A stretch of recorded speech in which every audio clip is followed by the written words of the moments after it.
Մեծարգո պարոն նախագահ, ողջունում եմ ձեզ եւ ձեր պատվիրակությանը Հայաստանի Հանրապետությունում առաջին պաշտոնական այցով։ Նախ ուզում եմ եւս մեկ անգամ շնորհավորել ձեզ եղբայրական Վրաստանի նախագահի պաշտոնում ընտրվելու առիթով եւ հաջողություն մաղթել ձեզ այդ պատասխանատու պաշտոնում ի բարօրություն եղբայրական Վրաստանի, մեր երկկողմ հարաբերությունների եւ մեր տարածաշրջանի Դուք գիտեք, թե որքան ենք կարևորում մենք Վրաստանի հետ մեր երկկողմ հարաբերությունները եւ մենք արդեն ռազմավարական գործընկերության մակարդակի ենք հասցրել մեր հարաբերությունները եւ դա կարծում եմ մի քայլ է, որը արտահայտում է մեր երկարաժամկետ մտադրությունները միշտ ասել եմ եւ շարունակում եմ մնալ այն համոզմունքին, որ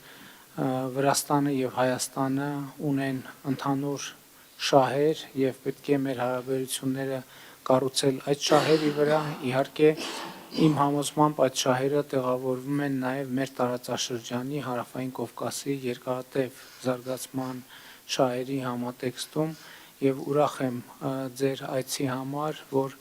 այսօր նաեւ այդ շրջանակի երկկողմ հարաբերություններին վերաբերող հարցեր քննարկելու առիթ կունենանք։ Կրկին ողջունում եմ ձեզ, բարով եք եկել։ Მოგესალმებით ბატონო პრემიერ-მინისტრო, პირველ რიგში დიდ მადლობას მოგახსენებთ ჩემი მიღებისთვის, მასპინძლობისთვის, რა თქმა უნდა, ჩემთვის დიდი პატივია, რომ იმყოფები ჩვენს მეზობელ და მეგობარ ქვეყანაში პირველად, როგორც საქართველოს პრეზიდენტის რანგში და რა თქმა უნდა, ჩემთვის ეს ძალიან დიდი პატივია. ვინაიდან ჩვენი ერები ძალიან ბევრი საუკუნეა ერთად მოდიან და მეგობრობენ, თითქმის 3000 სლოვანი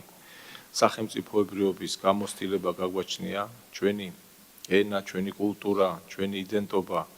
მართლაც შთამბეჭდავი არის მსოფლიოსთვის და მართლაც უნიკალურია, რომ მე პრეზიდენტთან ერთად საუბრობდი ამ თემაზე, სომხეთის პრეზიდენტთან, რომ მართლაც უნიკალურია და სასწაულია, რომ ეს ერები დღეს აი ესე ვართ წარმოდგენილი ჩვენი ღირებულებებით, ჩვენი იდენტობით, ჩვენი კულტურით, ჩვენი ენით, დამწერლობით და სხვა, ასე ვთქვათ, ღირსშესანიშნაობებით. კიდევ ერთხელ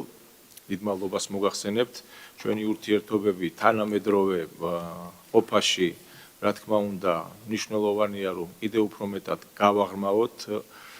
ჩვენი პოლიტიკური ურთიერთობებით, თქვენ ბრძანეთ, რომ შარშან მოეწერა სტრატეგიულ პარტნიორობას ხელი,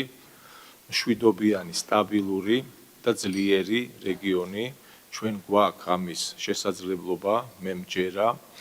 ამ შესაძლებლობის ჩვენი ქვეყნების ძლიერების ასევე მისასალმებელია, რომ აზერბაიჯანს და სომხეთს შორის მოლაპარაკების დასრულება და ველოდებით ხელმოწერას და ამაში, რა თქმა უნდა, ჩვენც დიდი სიამოვნებით მივიღებთ მონაწილეობას, რომ ეს პროცესი დასრულდეს ერთხელ და სამუდამოდ და დამყარდეს ჩვენს რეგიონში გრძელვადიანი და სტაბილური მშვიდობა, რადგან ეს სჭირდება ჩვენს მოქალაქეებს, ჩვენს ხალხს.